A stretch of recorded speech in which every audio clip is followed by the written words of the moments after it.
It is Sunday the 31st of May, and it is the morning of the article "Hospital Chiefs Feared Lucy Letby was being bullied by doctors who set the police on her. Confidential papers reveal as questions mount over safety of nurse's conviction." And I'll put a link to this article, but there's actually nothing in it that's really new. The main bit here is that Dr. Chris Green said, "I'm therefore concerned as to whether this warrants further investigation under the Trust's bullying and harassment policy." But again, if you've been following mine or anyone else's channel, it's not really anything new. In fact, what it is there's one new document out, and this actual specific page is one that I asked for 6 months ago. I wanted page number 188. Don't ask me how I knew it was page number 188 back then. I must have found some sort of reference to it, and it said, so this was from the opening statement. So obviously Thurl have had this document for years and years, but only just recently released it. And the bit that I was interested in was that very same part that I just highlighted there. So it's page 188 of INQ 0002879, and INQ 0002879 came out last week only. I mean, considering the final report was supposed to have been written like months and months ago, it is a bit interesting that this document has only decided to come out now, and there it is. I think Lucy Letby Analysis has gone through it, so I won't go through it again. But I mean, really, the only bit that I wanted to highlight, well, I mean, it was all great, but bits that I want to specifically highlight were Yvonne Griffiths reported that Steve Breary had made his allegations based on gut feeling, and we see this in quotes quite a lot about only ever finding gut feeling. The RCPCH review referenced that as well, but actually, interestingly, on the RCPCH's closing statement, they wanted to walk that back about the gut feeling and say, "Oh, my representative never should have said that." But I think it's a given now that it only ever was gut feeling. Erin Powell reported that John Gibbs had been the voice of reason, advising colleagues to be careful about what they're doing, and that he had said that a nurse in Stepping Hill was wrongly accused, and we could end up doing the same thing in terms of Lucy Letby and individual neonatal deaths. Yvonne Griffiths stated that each time there was a death, there was a review into each one, and at no time had specific concerns about Lucy Letby. So in the end, as we know, John Gibbs did join the Gang of Four, or as he put it, the Gang of Seven. But initially, he did try to persuade them against, persuade Ravi and Steve against pursuing it, especially after he done his blind study of suspicious collapses. Unexpected collapses, and he and I think it was Nurse Martin done a blind study and came up with 6 cases of unexpected collapses, of which after someone else checked to see who was on shift, Letby was actually only on shift for 3 out of these 6, and that's why John Gibbs sort of tried to air them away from pursuing it. And also here, so Yvonne Griffiths also reported that there had been a suggestion that air embolism had been used to harm the neonates. Karen Rees reported that there had been a suggestion of foul play by Ravi Jayaram, in that it had been suggested that air embolism or twisting of tubes might have been the cause of death. This is corroborated by the email sent by Ravi Jayaram to colleagues, in which she makes specific reference to, quote, given the concerns we raised around foul play. So there you go, he should have went to the police back then, with air embolus being considered among the pathology, and this may end up with the police being involved. Ravi Jayaram also emailed colleagues on the 30th of June 2016 to signpost an article around neonatal air embolism, so that would be the Shooley's article, and Sue Hodkinson in an email to Hayley Cooper to reiterate that your member Lucy Letby is not under any formal investigation or disciplinary sanction by the trust. So it's basically everything we knew in a nice neat summary in black and white. Now I wanted to talk about the psychology of the guilters on Twitter, because that's sort of why I started going on to Twitter. If I'm not following you on Twitter or anything, it's because I don't want to. It's because I'm interested in the people on the other side. So I don't want. I want to see the feeds from the Christopher Snowdens and that, just so I can try and understand them. So I mean, if I'm not following you, it's a good thing. And what I was interested in is, why they're being the way they are being, why they're pitchforking. It's a little bit like I was sort of trying to understand the Liz Hulls. I mean, obviously she's got a financial interest now. She has to pitchfork to save her career and her award, but there are other people out there who are sort of doing it, and I just wanted to understand why. And it's a bit like, there is this legal loophole where you are allowed to be cruel to insects. There's no law about that, and I'm going to put an analogy down that if an alien came down in a spaceship and he looked like a human, but technically it wouldn't be a human. He or she wouldn't be a human. They would be an alien. Is it then okay to go and torture that person? Legally, there's nothing preventing you from doing so. You can legally say Lucy Letby is an evil murderer. You can legally do that, but I just wanted to understand why people were doing that. And I get, obviously, there are people who just believe the verdict, but I'm especially interested in those who do know about the case and still just want a pitchfork.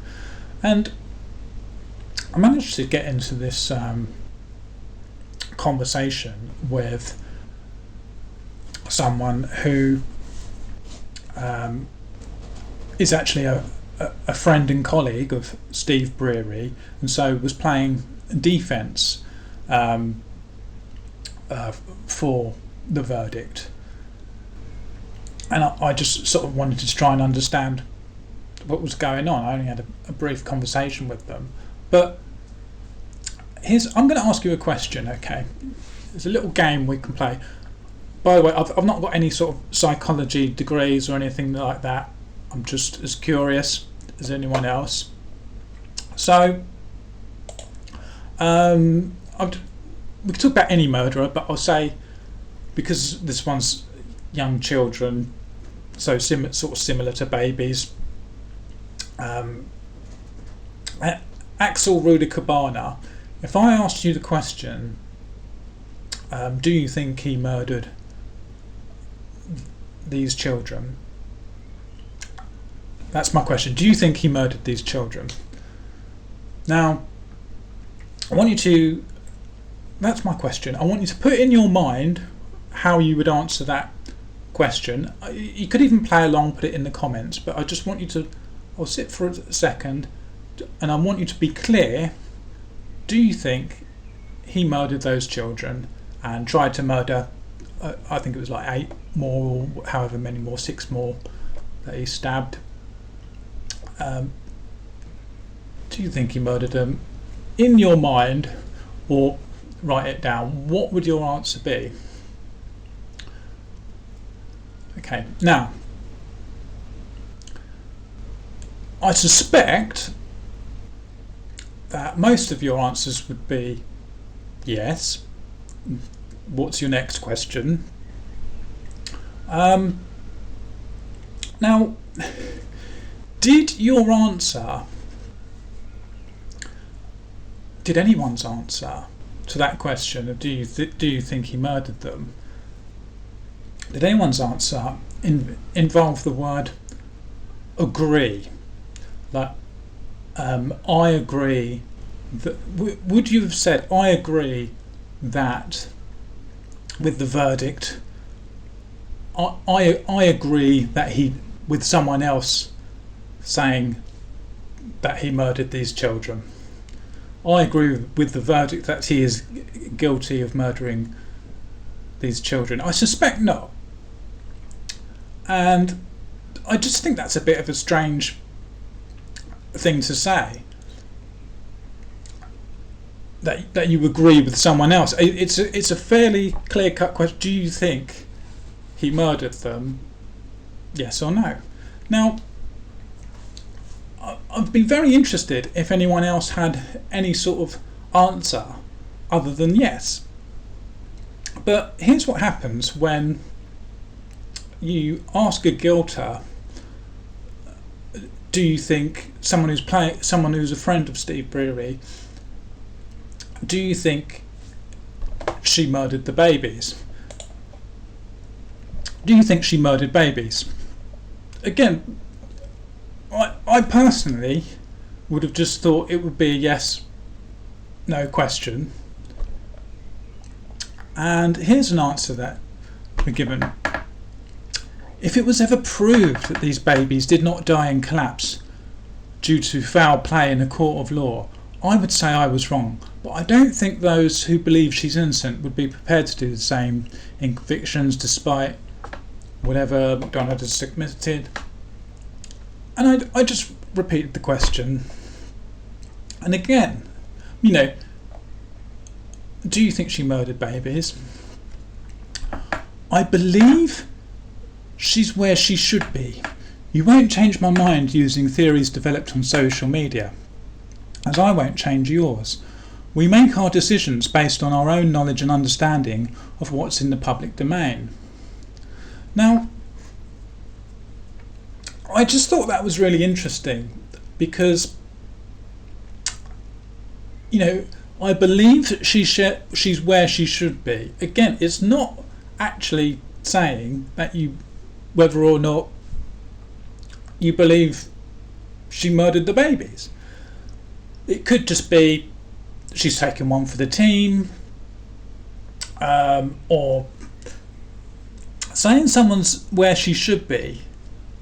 It could mean all manner of things, and it just interests me when I asked you that question about Axel Rudikabana, who would have answered in this sort of way and why?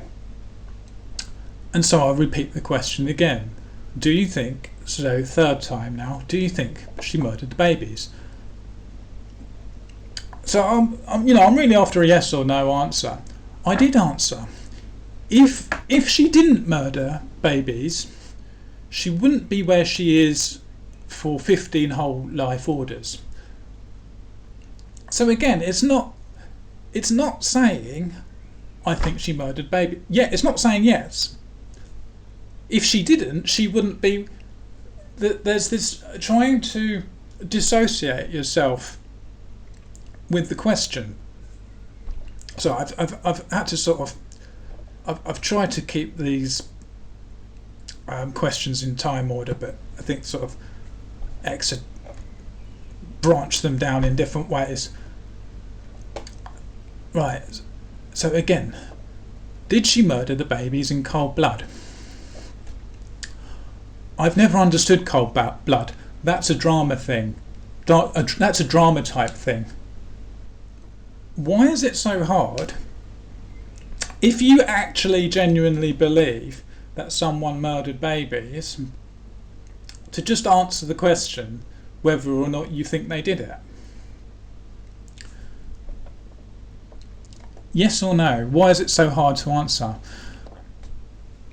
Now I think you're being obtuse and looking for an argument. Read my answers. I think there's 3 times I said it. Do you think there's 3 times it was said? I said, no, you didn't say it. You only suggested it indirectly. I'm asking you a direct yes or no. Do you think she murdered babies? And then finally we're there. If people don't like it, that's on them. Clearly, even eventually we got there. But again, it's clearly, I agree she murdered and harmed babies. Now, not I think she murdered and harmed babies. I'm agreeing with someone else who said she murdered and harmed babies. I really think what's going on in this psychology is the brain doesn't want to. The brain can't even say it, and so talking is one thing. You could, if you've ever heard a politician being asked a yes or no question, they'll automatically try and avoid it, and start talking. But actually struggling to write yes when you're typing something, even, it just shows you what's going on. Like their brain is trying to defend a position that even they don't even want to admit to themselves. They want to skirt around the issue and not once say, yes, I think this person murdered those babies. Like I said, when I asked you that question originally about Axel Rudikabana, do you think he murdered? Who else answered? Even if you don't really know anything about the case, who answers like that, and who struggles to answer the question? I don't know. I just think it's interesting that people are in this position of, obviously she wants to defend her friend and colleague, and she'll be married to the justice system and the process, like Liz Hull. But when it actually comes to looking in the mirror, facing reality, this is what you're actually saying. This is what you're saying. They don't want to see it. Their mind would just rather divert somewhere else to try and accept. I don't know. What do you think? Just let me know. Like I said, I've got no psychology degree or anything like that, but I just thought that was interesting.